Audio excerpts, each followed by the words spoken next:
terlebih dahulu. Mari kita berdoa bersama-sama. Kemuliaan bagi Sang Bapa, Sang Putra, serta Sang Roh Kudus sekarang dan selalu, serta sepanjang segala abad.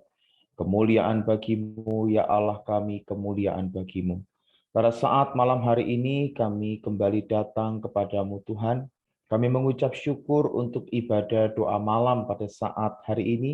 Kalau kami sudah memuliakan namamu, memujimu, dan saat ini kami akan mendengarkan firman-Mu, biarlah kebenaran firman yang akan kami dengar itu yang akan mengajar kami, menyatakan kesalahan, memperbaiki kelakuan, dan mendidik kami di dalam kebenaran. Perlengkapi kami melalui firman-Mu, sehingga kami senantiasa menjadi umat kepunyaan-Mu, yang Engkau perlengkapi dalam setiap perbuatan yang layak dan berkenan kepadamu. Kami serahkan pemberitaan firman pada saat malam hari ini ke dalam tangan-Mu dari awal sampai pada akhirnya. Engkaulah yang memimpin, Engkau membuka hati kami semua.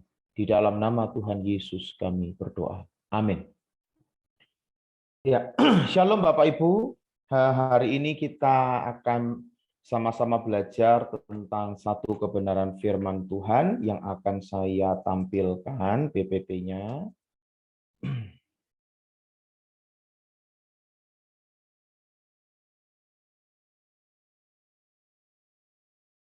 Ya.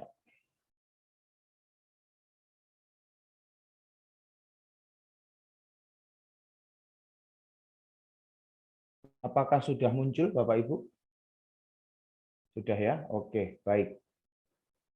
Ya Bapak Ibu, hari ini kita akan mempelajari satu kebenaran firman Tuhan yang saya beri judul hidup dalam kasih. Nah, mungkin ini adalah bahasa yang cukup sering kita dengar ya, hidup di dalam kasih. Tetapi seperti apa sih sebenarnya hidup di dalam kasih menurut ajaran Rasul Paulus di dalam Galatia pasal yang ke-6 ayat 1 sampai ke-10. Saya akan bacakan untuk Bapak Ibu sekalian ya. Galatia pasal yang ke-6 ayat 1 sampai yang ke-10. Saudara-saudara, kalaupun seorang kedapatan melakukan suatu pelanggaran, maka kamu yang rohani harus memimpin orang itu ke jalan yang benar dalam roh lemah lembut, sambil menjaga dirimu sendiri, supaya kamu juga jangan kena pencobaan. Bertolong-tolonganlah menanggung bebanmu, demikianlah kamu memenuhi hukum Kristus.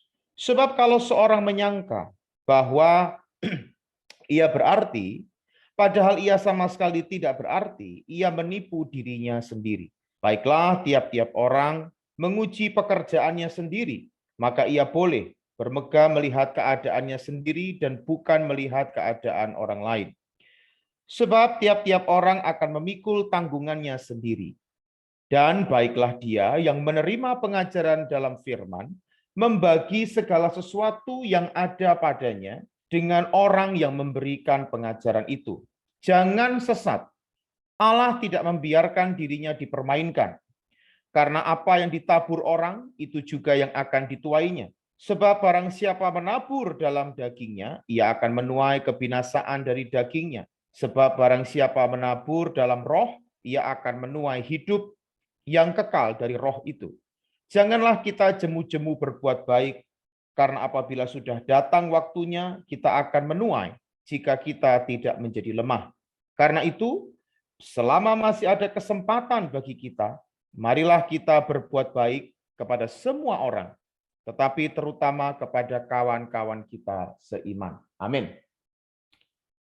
Bapak Ibu, sebelum saya menjelaskan ayat demi ayat, izinkan saya untuk memberikan sebuah introduksi terlebih dahulu mengenai surat Galatia, mengapa Paulus itu sampai kepada pasal 6 dengan segala nasihat-nasihatnya kepada orang Kristen atau kepada gereja untuk hidup di dalam kasih. Nah, Bapak Ibu, gereja Galatia yang Bapak Ibu baru saja baca itu adalah gereja yang terdiri dari orang Yahudi dan orang non-Yahudi Kristen.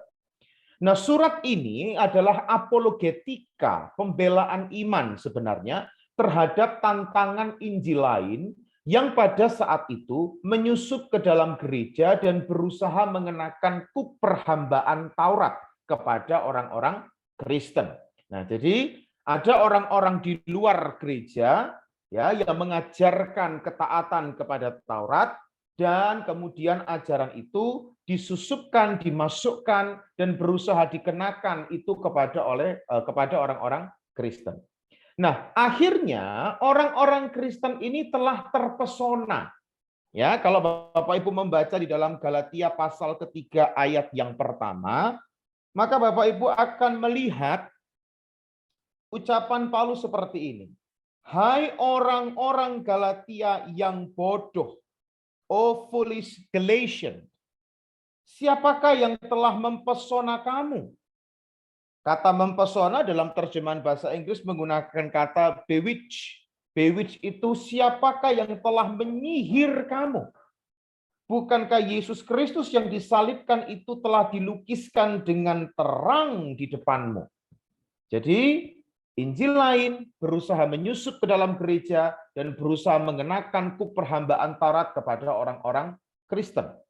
Dan orang-orang Kristennya, ironisnya, tersihir dengan Injil lain tersebut. Dan Injil lain ini akhirnya membuat mereka begitu lekas berbalik dari Kristus. Ya. Nah, kalau kita melihat mengenai Injil lain sebenarnya apa sih yang diajarkan oleh Injil lain itu? Injil lain itu mengajarkan Bapak Ibu tentang takluk kepada Taurat. Kalau kita lihat di dalam pasal yang ketiga di ayat yang ke-10. Ya, inilah yang diajarkan oleh Injil lain itu yang berusaha disanggah oleh Paulus. Karena semua orang yang hidup dari pekerjaan Taurat berada di bawah kutuk. Ya, sebab ada tertulis, terkutuklah orang yang tidak setia melakukan segala sesuatu yang tertulis dalam kitab hukum Taurat. Tetapi ayat 12, dasar hukum Taurat bukanlah iman, melainkan siapa yang melakukannya akan hidup karenanya.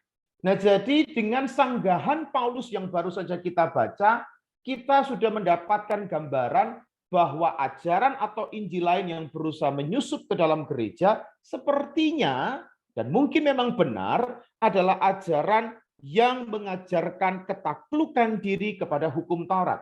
Karena bila bukan itu ajaran yang menyusup kepada gereja, mustahil Paulus akan memberikan sanggahan atau pembelaan iman semacam ini. Jadi dari pembelaan iman Paulus di ayat 10 dan ayat yang ke-12 nampak jelas sekali kepada kita bahwa ajaran Injil lain yang sedang menyusup ke dalam gereja pada saat itu mengajarkan ketaklukan kepada Taurat. Gitu ya. Dan kalau kita melihat lagi di pasal 4 ayat yang ke-10, kamu dengan teliti memelihara hari-hari tertentu, bulan-bulan, masa-masa yang tetap, dan tahun-tahun. Ini adalah salah satu aturan-aturan di dalam hukum Taurat. Memelihara bulan-bulan, tahun-tahun, masa-masa tertentu di dalam hukum Taurat. Kemudian kita lihat di pasal 5 ayat yang kedua, Paulus memberikan sanggahan demikian. Sesungguhnya aku Paulus berkata kepadamu, jikalau kamu menyunatkan dirimu, berarti sangat jelas sekali Injil lain yang berusaha dikenakan kepada gereja, Injil lain yang berusaha dikenakan kepada orang-orang Kristen pada masa itu adalah ketaklukan kepada Taurat. Memelihara bulan-bulan, memelihara hari-hari, menyunatkan diri, dan sebagainya. Karena orang yang sedang berusaha mengajarkan Injil lain ini, mengajarkan bahwa kalau kamu takluk kepada Taurat, maka kamu akan diselamatkan. Nah, tetapi justru Paulus dengan sanggahannya memberikan kebalikannya. Paulus mengatakan bahwa Injil lain itu akan merendahkan kematian Kristus. Yang kedua, Injil lain itu akan membuat kamu, gereja, orang-orang Kristen, menghamba pada hal-hal duniawi. Coba kita lihat di pasal yang keempat, di ayat yang ke-8. Sampai ayat yang ke-10. Dahulu ketika kamu berarti adalah jemaat di Galatia, tidak mengenal Allah, berarti dari sini kita bisa mengambil kesimpulan bahwa yang sedang dituju oleh Rasul Paulus adalah jemaat non-Yahudi. Ketika kamu tidak mengenal Allah, kamu memperhambakan diri kepada Allah-Allah yang pada hakikatnya bukan Allah. Jelas, kamu di sini berarti bukan orang Yahudi, kamu di sini merujuk kepada orang-orang non-Yahudi. Kamu dahulu penyembah berhala, kurang lebih begitu Paulus ingin mengatakan. Kamu dahulu ini adalah penyembah berhala, tetapi sekarang sesudah kamu mengenal Allah di dalam Kristus tentu saja, atau lebih baik sesudah kamu dikenal Allah, bagaimanakah kamu berbalik lagi kepada roh-roh dunia yang lemah dan miskin dan mau mulai memperhambakan diri lagi kepadanya? Kamu dengan teliti memelihara hari-hari tertentu, bulan-bulan, masa-masa yang tetap, dan tahun-tahun. Seolah-olah Paulus ingin mengatakan begini, dulu kamu penyembah berhala, sekarang kamu keluar dari penyembah berhala, percaya Yesus, kenapa kamu takluk kepada elemen-elemen yang lain? Kepada hal-hal yang lain. Kamu keluar dari kandang singa, masuk ke kandang harimau. Untuk apa? Kamu keluar dari penyembahan berhala, kamu keluar dan dibebaskan dari penyembahan berhala, tetapi kenapa kamu malah menaklukkan dirimu kepada Injil yang lain? Justru Injil lain membuat kamu menghamba kepada hal-hal duniawi. Dan kata Paulus, Injil lain atau ketaklukan pada Taurat membuatmu hidup di luar kasih karunia. Jadi Bapak Ibu, kalau kita takluk kepada Injil lain, bukan hanya sekedar takluk pada Taurat, tetapi kepada ajaran-ajaran yang tidak sejalan dengan ajaran para rasul, mentaati ajaran-ajaran yang berasal dari Injil lain, maka sesungguhnya kita merendahkan kematian Kristus, menghamba pada hal-hal duniawi, dan hidup di luar kasih karunia. Tetapi berbeda halnya kalau kita itu takluk kepada Injil Kristus. Injil Kristus justru mendatangkan berkat Abraham di dalam kehidupan kita. Coba kita lihat di dalam Galatia 3 ayat yang ke-14. Yesus Kristus telah membuat ini supaya di dalam Dia, di dalam Yesus Kristus, berkat Abraham sampai kepada bangsa-bangsa lain. Justru karena Injil Kristuslah, maka berkat Abraham sampai kepada kita dari bangsa-bangsa lain. Dan Bapak Ibu, apakah berkat Abraham itu melalui iman di dalam Kristus atau di dalam Injil Kristus? Berkat Abrahamnya yang pertama adalah pembenaran di dalam Kristus. Yang kedua, kita ini menerima berkat Abraham berupa apa? Menerima Roh Kudus karena kita percaya pada Injil. Kita juga karena percaya pada Injil, kita menjadi milik Kristus. Dan juga karena kita percaya pada Injil, kita bisa merdeka dari kuk perhambaan Taurat. Jadi Injil lain itu adalah berita yang memberitakan kebebasan palsu, kebebasan semu. Injil lain tidak akan mendatangkan berkat Abraham di dalam kehidupanmu. Saudara-saudara, Pak Paulus berkata seperti itu ya Bapak Ibu ya. Tetapi Injil Kristuslah yang membawa kebebasan, kemerdekaan yang sejati. Karena berkat Abraham di dalam Kristus itu diberikan kepada kita. Apa itu? Pembenaran, menerima Roh Kudus, menjadi milik Kristus, dan merdeka dari kuk perhambaan Taurat. Nah, dari keempat poin dari berkat Abraham ini yang diberikan Allah melalui iman kepada Injil Kristus, saya ingin meng-highlight, ingin menggarisbawahi mengenai merdeka dari kuk perhambaan Taurat. Berbicara mengenai kemerdekaan kita di dalam Kristus ya Bapak Ibu ya. Kemerdekaan menurut Rasul Paulus di dalam Kristus itu adalah sebuah panggilan dan juga sekaligus sebuah kesempatan. Kemerdekaan, saya ulangi, adalah sebuah panggilan dari Allah dan juga sekaligus kesempatan. Coba kita melihat di dalam Galatia pasal yang kelima. Kita buka Galatia pasal yang kelima di ayat yang ke-13 Bapak Ibu ya. Saudara-saudara, memang kamu telah dipanggil untuk merdeka.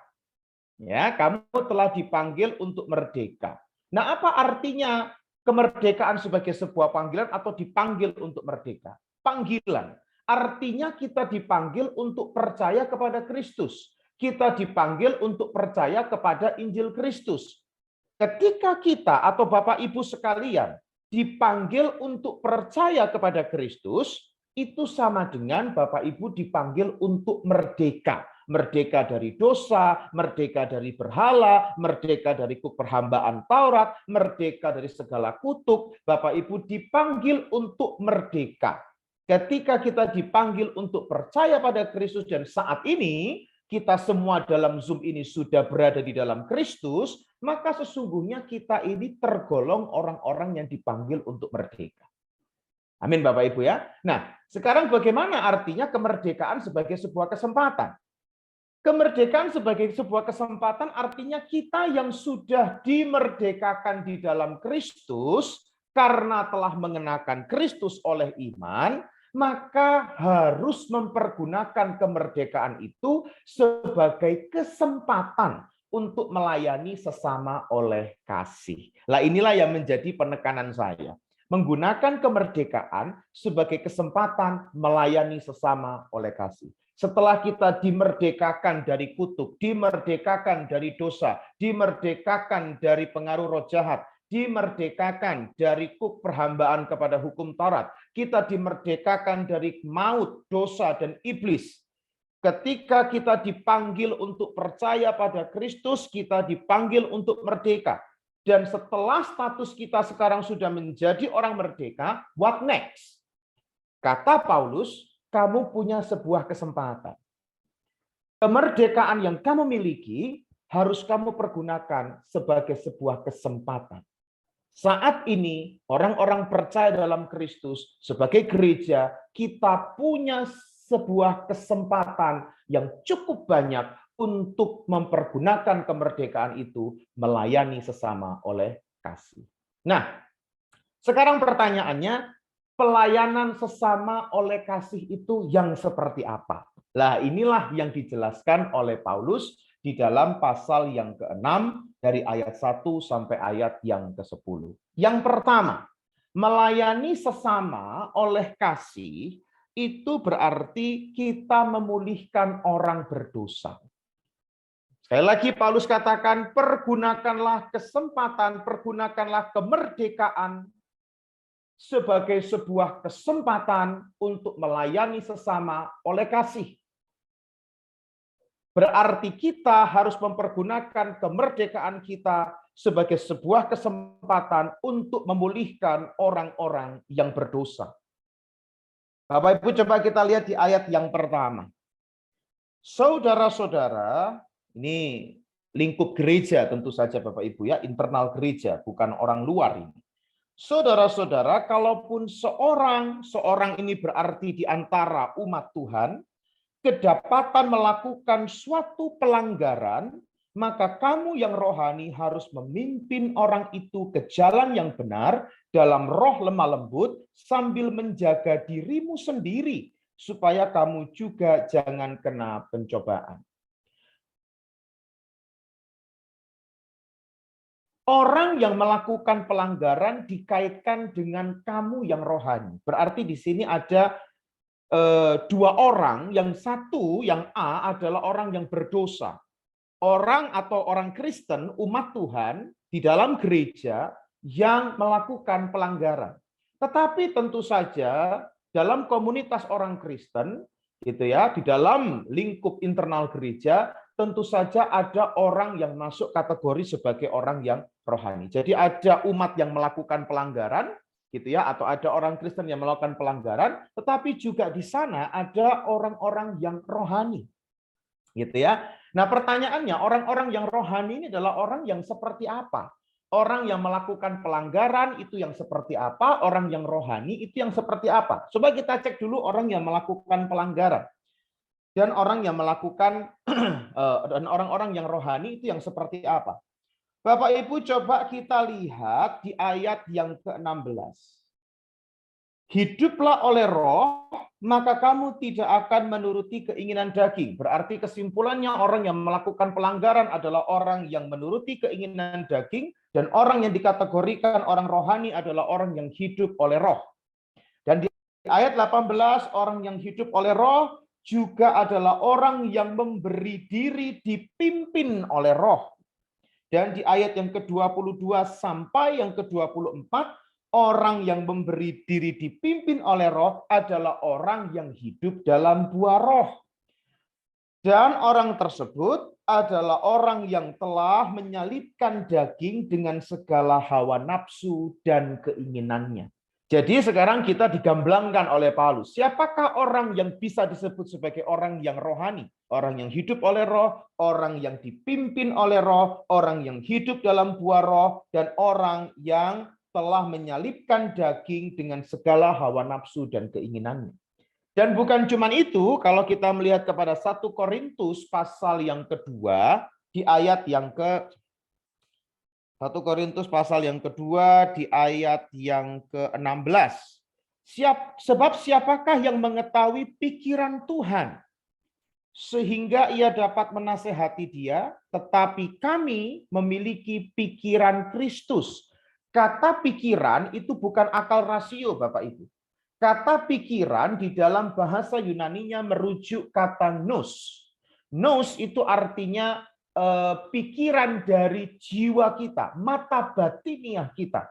Jadi orang-orang yang dikategorikan orang rohani adalah orang yang memiliki nous daripada Kristus atau memiliki pikiran Kristus, memiliki mata batin yang sudah tercelikkan dan mengenal Sang Kristus itu dengan benar. Itulah orang yang dimasuk pada kategori orang-orang yang rohani. Tetapi orang yang melakukan pelanggaran tentu saja adalah orang-orang yang hidup menuruti keinginan dagingnya. Nah, seorang yang rohani, kata Paulus, harus tetap bertindak memimpin. LAI mengatakan memimpin orang itu ke jalan yang benar. Sebenarnya dalam bahasa Yunani menggunakan kata katarkizeste. Nah, artinya memulihkan atau menyesuaikan bersama. Jadi ibarat seperti orang yang menyusun sebuah bangunan, dia disusun hingga rapih. Nah, itulah sebenarnya tugas seorang yang rohani. Orang yang hidup oleh roh, orang yang hidup dipimpin oleh roh, orang yang memiliki nous daripada Kristus, orang yang hidupnya telah menyalibkan hawa nafsunya, dia kalau bertemu dengan orang atau umat yang melakukan pelanggaran, dia harus memulihkan. Nah, berapa banyak Bapak Ibu kita melihat orang-orang yang mengaku dirinya adalah rohaniawan, ketika ada orang yang melakukan pelanggaran di tengah umatnya, disindir lewat khotbah. Nah, itu Bapak Ibu ya. Disindir lewat khotbah, dinasehati lewat khotbah, bahkan disinggung lewat khotbah. Meskipun nggak menyebutkan namanya, tetapi kalau orang itu adalah umat yang melakukan pelanggaran, kalau disindir sama pendetanya dari mimbar itu kan sangat terasa sekali. Betul nggak Bapak Ibu ya? Nah, kalau melihat ada umat yang melakukan pelanggaran, bukannya dipulihkan, tetapi malah dihakimi, diintimidasi, dicerca, direndahkan, itu Bapak Ibu ya, dijauhkan dari komunitas, seolah-olah dia adalah orang yang tidak mungkin bisa dipulihkan atau tidak mungkin bisa bertobat lagi. Sehingga akhirnya gereja tersebut menjadi kehilangan dombanya. Dan Paulus mengatakan, orang yang sudah punya kemerdekaan di dalam Kristus, pakai itu sebagai kesempatan untuk memulihkan orang yang melakukan pelanggaran. Orang yang melakukan dosa, jangan dihakimi, jangan diintimidasi, jangan dikucilkan, jangan direndahkan, jangan disindir-sindir. Tetapi datangi, layani, pulihkan orang seperti itu. Karena orang yang rohani, orang yang dipimpin oleh roh, orang yang hidupnya oleh roh, dia justru akan memulihkan orang lain sebagaimana dirinya telah dipulihkan oleh Roh Kudus itu juga. Orang yang melakukan pelanggaran adalah orang yang sakit secara rohani, Bapak Ibu. Sehingga dia butuh pemulihan batiniah dari seorang yang rohani. Seorang yang rohani asumsinya adalah seorang yang batinnya bersih, orang yang hidupnya suci, orang yang hidupnya sudah menjalani disiplin diri yang sangat ketat dan sangat kuat sekali di dalam Kristus, sehingga melihat orang yang melakukan pelanggaran, diharapkan orang tersebut memiliki hati seperti Kristus, yang ketika melihat orang berdosa, tidak ada respon lain selain menangis, kata Alkitab. Berapa banyak kita menemukan di dalam Alkitab ketika Yesus melihat orang banyak, maka maskulah hati dia, maka tergeraklah hati dia oleh belas kasihan. Pertanyaannya, apakah kita yang mengaku dan merasa diri kita rohani, hati kita tergerak oleh belas kasihan ketika kita melihat orang-orang yang sakit secara rohani? Kalau anak kita sakit, atau diri kita sakit flu, batuk, dan kita sakit demam, kita mencari dokter supaya kita diobati, supaya kita pulih seperti sedia kala dan bisa melakukan aktivitas kita lagi. Sakit jasmani saja, kita segera mencari pertolongan dokter, segera mencari pertolongan obat agar sakit kita sembuh dan pulih, lalu kita bisa melakukan aktivitas kita seperti biasa. Nah, apalagi ini sakit rohani. Sakit rohani obatnya cuma satu. Obatnya adalah dia datang kepada atau dia dipulihkan oleh orang yang rohani. Orang yang rohani itu adalah rekan kerja Allah sebagai dokter untuk memulihkan orang-orang yang telah mengalami sakit rohani. Orang yang melakukan pelanggaran, orang yang sakit secara rohani, dan dia butuh pemulihan batin dari seorang yang rohani. Hanya seorang yang rohanilah yang dapat memulihkan melalui anugerah Tuhan kepada orang-orang yang berdosa. Aksi memulihkan kondisi rohani yang melakukan pelanggaran, itu kalau kita lihat dalam ajaran Paulus, sepertinya setara dengan ayat kedua, Bapak Ibu. Ya, di ayat kedua dikatakan, bertolong-tolonglah menanggung bebanmu. Jadi pada waktu kita melihat ada orang yang melakukan pelanggaran, dia berdosa, dia sakit secara rohani yang butuh dipulihkan, ketika kita orang yang rohani ini membantu dia untuk pulih, mengkonselingi dia, membimbing dia, untuk membawa dia kembali dalam pertobatan, maka di saat itulah kita sedang menolong orang tersebut. Kita sedang berusaha menanggung beban orang tersebut. Nah, aksi menolong sesama yang melakukan pelanggaran ini, kata Paulus, harus tetap terus dilakukan karena aksi ini memenuhi hukum Kristus. Bapak Ibu coba melihat di dalam ayat yang kedua. Bertolong-tolonganlah menanggung bebanmu. Demikianlah kamu memenuhi hukum Kristus. Jadi Bapak Ibu, kalau kita menolong orang berdosa pulih, dari kondisi sakitnya, dari kondisi sakit batiniahnya, karena mata batinnya atau nusnya tertutup oleh kegelapan dosa, dan kita yang rohani ini menolong dia untuk pulih, maka di saat itu kita sedang menolong orang tersebut menanggung bebannya. Dia bergumul untuk lepas dari keberdosaannya, dan kita tolong beban dia untuk terangkat. Dan ketika kita memulihkan orang berdosa, maka kata Paulus, kamu memenuhi hukum Kristus. Dan hukum Kristus itu, ketika kita memenuhi hukum Kristus, maka sama dengan kita memenuhi tuntutan hukum Taurat. Apa tuntutan hukum Taurat, Bapak Ibu? Coba kita lihat di pasal yang kelima dan ayat yang ke-14. Pasal 5 ayat ke-14. Sebab seluruh hukum Taurat tercakup dalam satu firman ini, yaitu apa Bapak Ibu? Kasihilah sesamamu manusia seperti dirimu sendiri. Jadi ketika Bapak Ibu melihat ada jemaat, ada pelayan yang melakukan pelanggaran. Bapak Ibu, saya menyampaikan ajaran Rasul Paulus, jangan diintimidasi, tetapi pulihkan. Kita yang rohani, kita yang adalah hamba-hamba Tuhan, siapa saja hamba Tuhannya, entah itu pemain musik, entah itu gembala atau pendeta dan sebagainya, atau pengajar firman Tuhan, gitu ya, penginjil sekalipun, kalau dia adalah orang yang rohani, hidup oleh roh, dipimpin oleh roh, menyalipkan daging dan hawa nafsunya, berarti dia kategori orang rohani. Lihatlah orang berdosa itu dengan belas kasih. Tolonglah dia menanggung bebannya. Pulihkan kehidupannya. Maka ketika kita melakukan hal ini, maka kita memenuhi hukum Kristus, yaitu hukum kasih.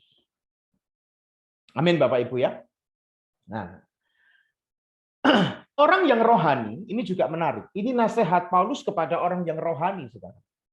Orang yang rohani, yang aktivitasnya tadi berbelas kasih kepada orang berdosa, memulihkan orang yang berdosa, Paulus menasehati demikian. Orang itu juga harus hidup dalam keberjagaan batin. Coba kita lihat dalam Galatia pasal 6 ayat yang pertama tadi. Kamu yang rohani harus memulihkan orang itu ke jalan yang benar dalam roh lemah lembut. Sambil menjaga dirimu sendiri. Jadi bukan hanya orang yang jatuh yang kamu pulihkan, seolah-olah Paulus ingin mengatakan itu, tetapi sambil kamu membimbing, memulihkan orang itu kembali jalan yang benar, di saat yang bersamaan, orang yang rohani itu harus bisa menjaga batinnya sendiri, supaya juga jangan kena pencobaan. Saya mengutip ucapan dari seorang bapak gereja, Yesaya sang penyendiri. Dia mengatakan begini. Dalam takut akan Allah, marilah kita memusatkan perhatian ke dalam diri kita sendiri. Bapak Ibu, ini adalah aktivitas kita sehari-hari. Sebagai orang yang rohani, Paulus katakan menjaga dirimu sendiri supaya jangan kena pencobaan. Orang yang melakukan pelanggaran, dia dicobai oleh hawa nafsunya sendiri. Dan orang yang rohani juga perlu berjaga-jaga, perlu menjaga batinnya, perlu melakukan atau hidup dalam keberjagaan batin, supaya ia jangan kena pencobaan hawa nafsu juga. Maka itu, Bapak rohani yang bernama Yesaya ini mengatakan, dalam takut akan Allah, setiap hari, dalam takut akan Allah, marilah kita memusatkan perhatian kita ke dalam diri kita sendiri.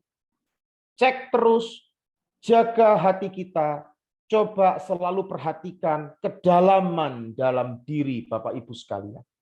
Cek pikiran, selalu koreksi hati, agar semuanya ini tetap dalam kondisi bersih. Sampai kapan kita perlu melakukan itu? Sampai hati nurani kita mencapai kebebasan. Mencapai kebebasan dalam artinya apa? Merdeka dari segala keinginan, merdeka dari segala noda, perbuatan-perbuatan yang najis. Sampai kita mencapai kebebasan dari segala batu sandungan perbuatan-perbuatan dosa. Dan kalau kita sudah nurani kita mengalami kebebasan, kelegaan, maka akan ada kesatuan, kata sang Bapak Gereja, antara hati nurani dengan kita. Kesatuan itu seperti apa? Kita ini kalau hati nuraninya bersih, kata sang Bapak Gereja, nurani kita ini akan menjadi penjaga yang menunjukkan mana dan apa yang harus kita cabut dari sifat-sifat kita yang belum beres. Tetapi harus ada kesatuan antara nurani dan kita. Nuraninya sangat peka sekali. Nuraninya yang sudah bersih karena takut akan Allah, itu akan menjadi guardian, menjadi penjaga yang akan mengarahkan, mencelikkan, menunjukkan pada kita, ini jangan. Itu yang harus kamu lakukan. Ini yang harus kamu cabut. Dan inilah yang harus kamu pelihara di dalam Kristus. Itulah hati nurani. Dan Yesaya sang penyendiri juga mengatakan, berdirilah sebagai penjaga atas hatimu dan perhatikanlah dengan seksama seluruh panca indera kita, mata, telinga, mulut, tangan, kaki. Semuanya. Kenapa harus memperhatikan seluruh panca indera kita? Karena terkadang panca indera kita ini sering menjadi pintu gerbang atau pintu masuk dosa, Bapak Ibu. Kalau mata kita melihat tontonan yang najis, kalau mata kita melihat kekerasan, kalau mata kita melihat kejahatan, terkadang mata yang melihat menyimpan peristiwa dalam pikiran, maka peristiwa turun dalam batin membangkitkan hawa nafsu. Perhatikanlah telinga, apa yang engkau dengar? Apa engkau mendengar gosip? Apa engkau mendengar berita-berita yang tidak benar? Mendengar ucapan-ucapan orang yang melemahkan imanmu? Sehingga itu menimbulkan engkau menjadi orang yang kecil imanmu. Perhatikanlah mulut. Apakah mulut ini kau pakai untuk mengumpat orang lain? Jadilah penjaga atas hatimu dan perhatikanlah seluruh panca inderamu. Jaga panca indera itu. Dan jika ingat-ingatan akan Allah diam dengan teduh dalam dirimu, kita mengingat Allah terus, maka kamu dapat menangkap para pencuri, yaitu roh jahat, ketika mereka mencoba untuk mengalihkanmu dari fokusmu kepada Allah. Inilah yang terpenting Bapak Ibu, sebagai seorang yang rohani. Orang yang rohani jangan merasa dirinya itu bebas dari pencobaan. Orang yang rohani justru perlu hidup dalam keberjagaan batin, memperhatikan ke dalam diri sendiri sampai hati nuraninya bersih dan suci. Jadilah penjaga dalam hati Bapak Ibu sendiri. Perhatikanlah, jagalah seluruh panca indera Bapak Ibu. Jagalah pikiran Bapak Ibu agar tetap tertuju dan terfokus pada Allah, sehingga kita dapat mengenali siasat dan strategi dari roh jahat yang berusaha mengalihkan kita dari fokus kita kepada Allah.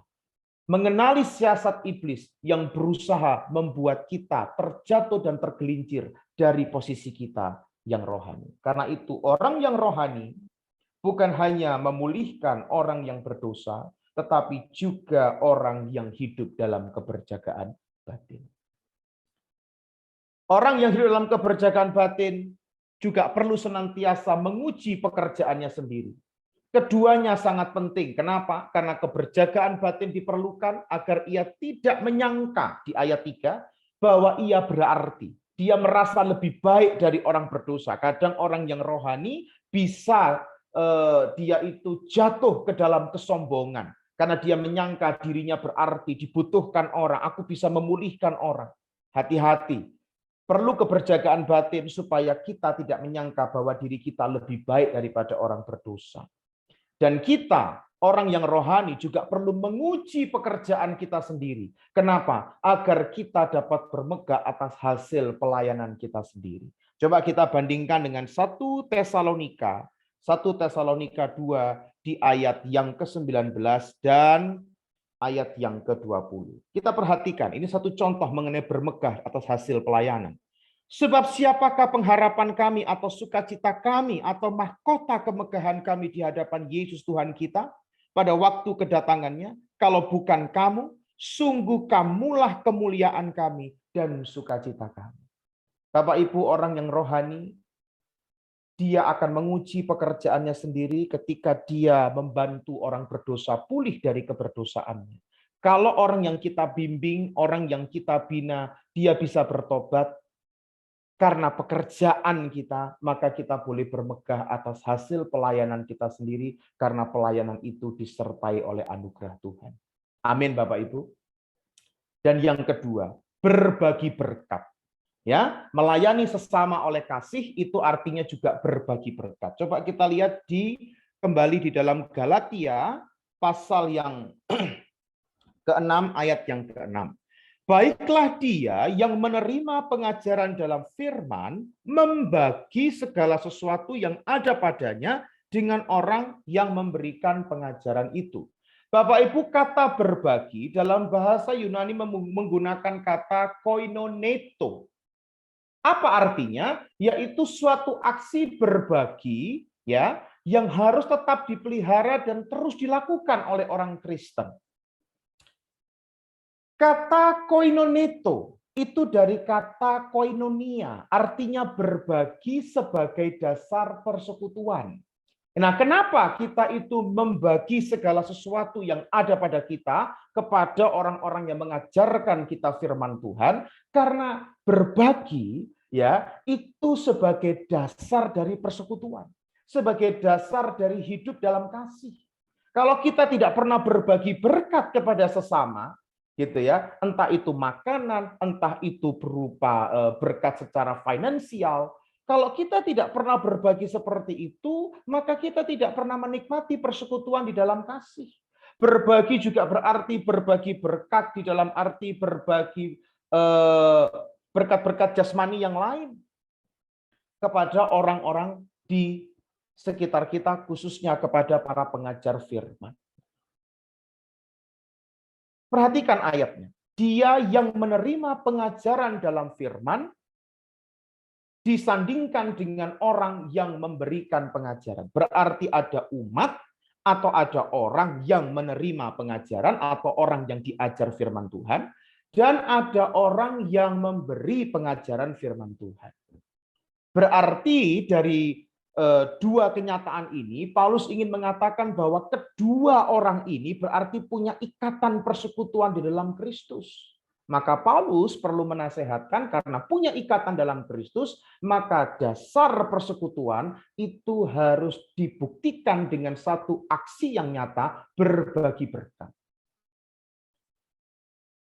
Persekutuan yang terjalin di antara keduanya menjadi dasar aksi berbagi segala sesuatu kepada para pengajar firman. Aksi berbagi dari pihak si penerima firman dan pemberi berkat adalah tindakan yang alkitabiah. Bapak Ibu, seringkali kalau kita membicarakan hal semacam ini dianggap tabu karena disangka hamba Tuhan itu minta-minta. Bukan. Ini Paulus adalah pelayan Tuhan.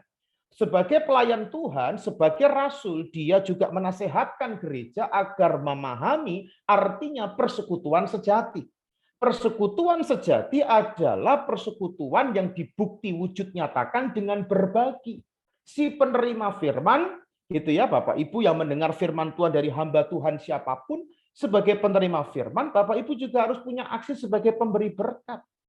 Nah, kenapa harus seperti itu? Coba kita lihat di dalam 1 Korintus pasal yang ke-9 di ayat yang ke-10. Coba kita buka 1 Korintus pasal 9 ayat 10 sampai ayat yang ke-14.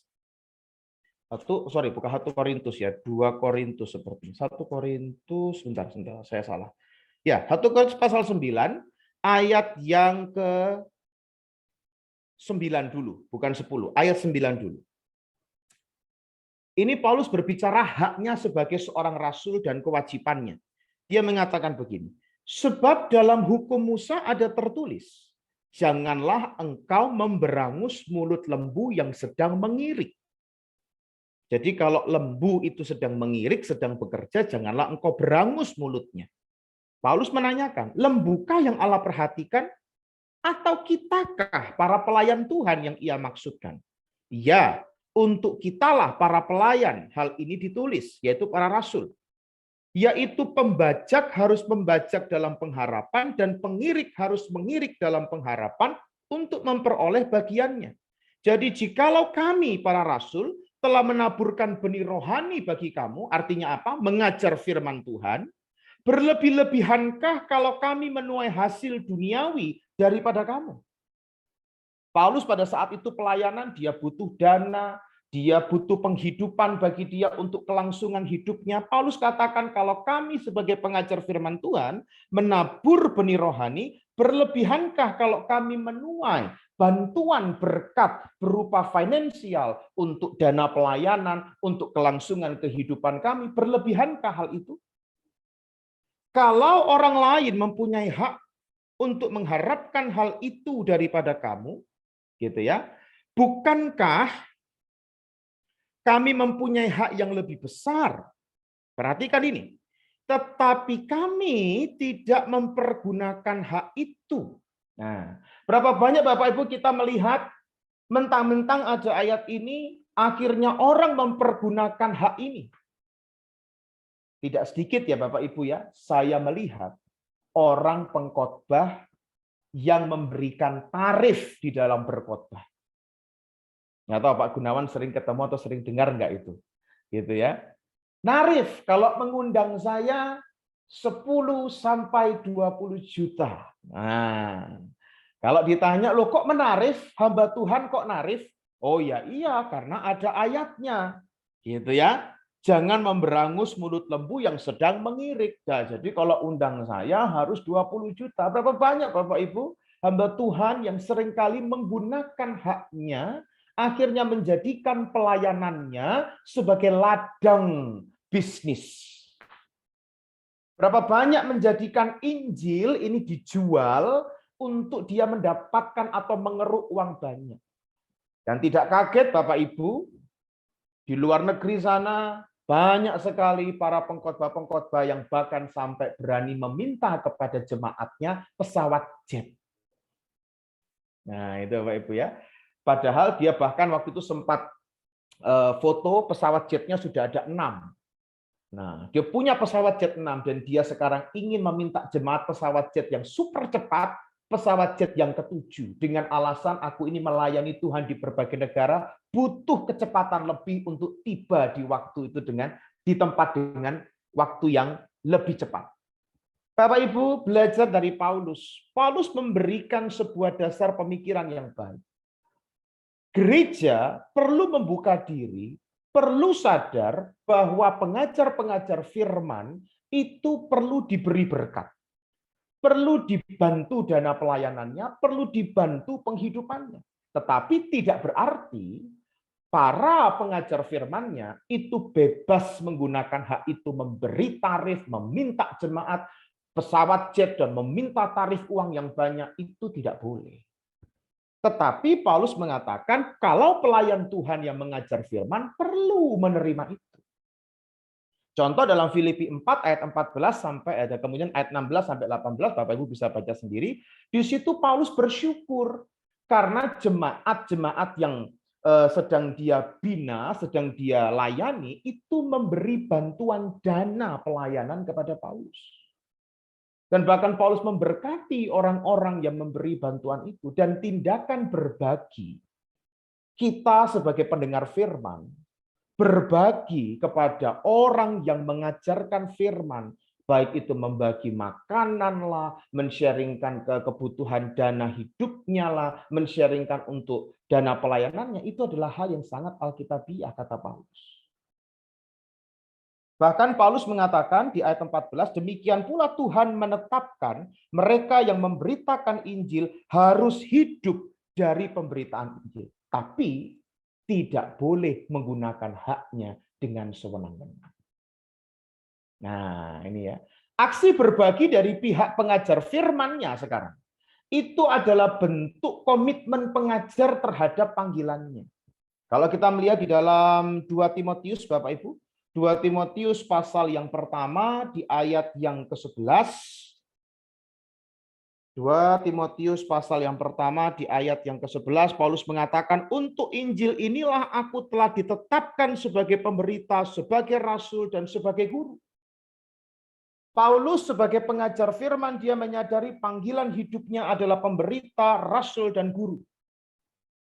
Kalau Bapak Ibu bertemu dengan orang-orang atau pelayan Tuhan yang sangat berkomitmen terhadap panggilannya, ketika Bapak Ibu berbagi segala sesuatu kepada dia, entah itu makanan, finansial, kebutuhan dana pelayanan, kebutuhan kelangsungan hidupnya, maka kita sedang menerapkan hukum Kristus di dalam hidup kita.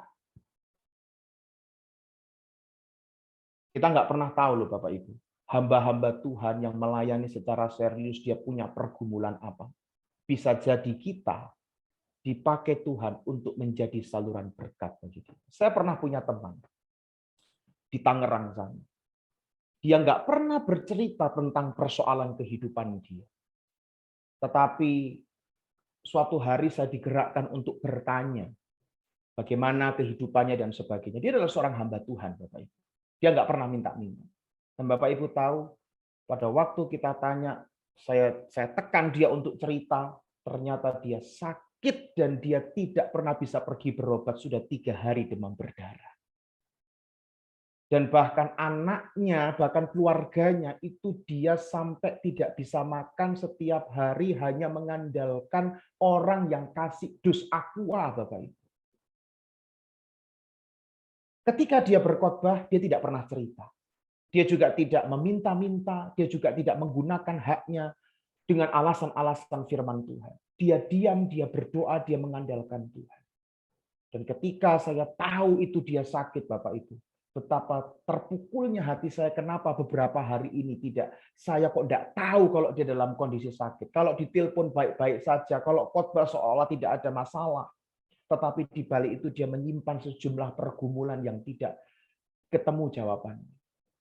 Bapak Ibu, ini satu contoh bahwa ada banyak pergumulan yang dihadapi oleh hamba-hamba Tuhan di luar sana secara finansial, secara makanan, dan kebutuhan yang lain.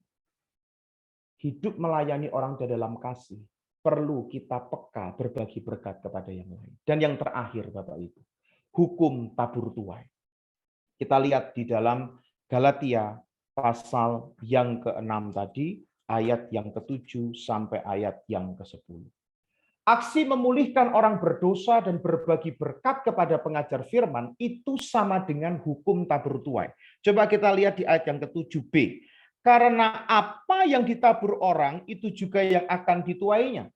Rasul Paulus katakan Allah tidak membiarkan dirinya dipermainkan. Dalam terjemahan lain dikatakan God cannot be mocked. Tuhan tidak bisa diolok-olok. Apa artinya? Kalau kamu menabur dalam daging, kamu akan menuai kebinasaan. Kata ayat 8a. Apa artinya menabur dalam daging? Bapak Ibu bisa baca di pasal 5 ayat 19 sampai 21. Bapak Ibu akan menemukan perbuatan daging telah nyata. Paulus sebutkan di sana ada percabulan, kecemaran, hawa nafsu, perseteruan, perselisihan. Kalau hidupmu, kamu selama hidupmu di dunia menabur itu, kalau selama hidup di dunia kita tidak pernah berbagi berkat, kalau selama hidup di dunia kita selalu mengintimidasi orang berdosa, kalau selama hidup di dunia kita banyak melakukan perbuatan daging, kita menabur dalam daging artinya. Dan kita akan menuai kebinasaan. Kita lihat di ayat yang ke-21. Bahwa barang siapa yang melakukan hal-hal yang demikian, yaitu ayat 19 sampai 21, ia tidak akan mendapat bagian dalam kerajaan Allah. Berarti menuai kebinasaan. Tetapi sebaliknya, yang menabur dalam roh akan menuai hidup yang kekal dari roh. Seperti apa, Bapak Ibu, menabur di dalam roh dan menuai hidup yang kekal dalam roh? Menabur dalam roh itu kembali seperti di ayat 1 tadi. Melihat orang yang berdosa, tolong dia untuk pulih dari keberdosaannya. Melihat ada pengajar firman yang sudah berkomitmen dengan panggilannya, yang sudah bekerja menyampaikan firman. Jangan segan-segan untuk berbagi secara finansial, secara makanan, mungkin menyediakan waktu untuk mendengar ceritanya, menolong orang itu di dalam kesusahan. Kalau kita menabur dalam roh seperti itu, Bapak Ibu, bahkan menabur dalam roh, itu juga kembali ke pasal 5 ayat 22 sampai 23. Hidup dalam buah roh, kalau kita menabur kasih, kita menabur damai sejahtera, kita menabur kesabaran, kita menabur kemurahan hati, dan seterusnya. Kita akan menuai hidup yang kekal dari roh itu. Kenapa? Karena hidup kita serupa dengan Kristus.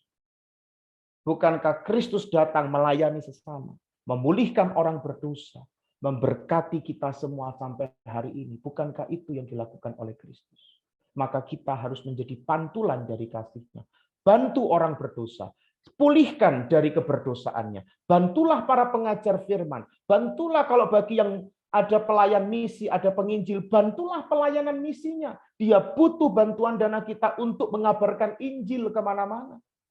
Bantulah mereka. Kita yang telah menerima firman, bantulah mereka. Ketika kita menabur dalam roh seperti itu, kita akan menuai hidup yang kekal, Bapak Ibu. Maka Paulus menutup dengan sebuah dorongan yang penuh kasih. Ayat 9. Marilah kita tidak menjadi lemah atau lelah dalam berbuat apa yang baik. Selama masih ada kesempatan. Coba ulangi bersama saya Bapak Ibu ya. Selama masih ada kesempatan. Ulangi sekali lagi. Selama masih ada kesempatan, marilah berbuat baik kepada semua orang, terutama kepada kawan-kawan kita seiman. Pertanyaannya, adakah kita menjadi orang Kristen yang menggunakan kesempatan ini dengan baik? Allah Tritunggal memberkati. Mari kita berdoa. Kami mengucap syukur ya Tuhan untuk kebenaran firman yang telah kami dengar. Biarlah pemberitaan firman ini boleh termeterai dalam hati dan menjadi perenungan bagi jiwa kami. Kiranya Tuhan kami bukan hanya mendengar, menikmati khotbah yang baik, tetapi kami menjadi pelaku kebenaran firman. Sadarkan kami, selama masih ada kesempatan, kami mempergunakan kemerdekaan kami untuk menolong orang yang berdosa, berbagi segala sesuatu kepada para pengajar dan pemberita firman dari apa yang kami miliki. Baik hamba-Mu maupun setiap orang yang mendengar. Mampukan kami untuk selalu berbagi, menolong sesama kita dengan kasih yang tulus dan murni. Terima kasih ya Allah Tritunggal Maha Kudus. Di dalam nama Tuhan Yesus kami berdoa. Amin.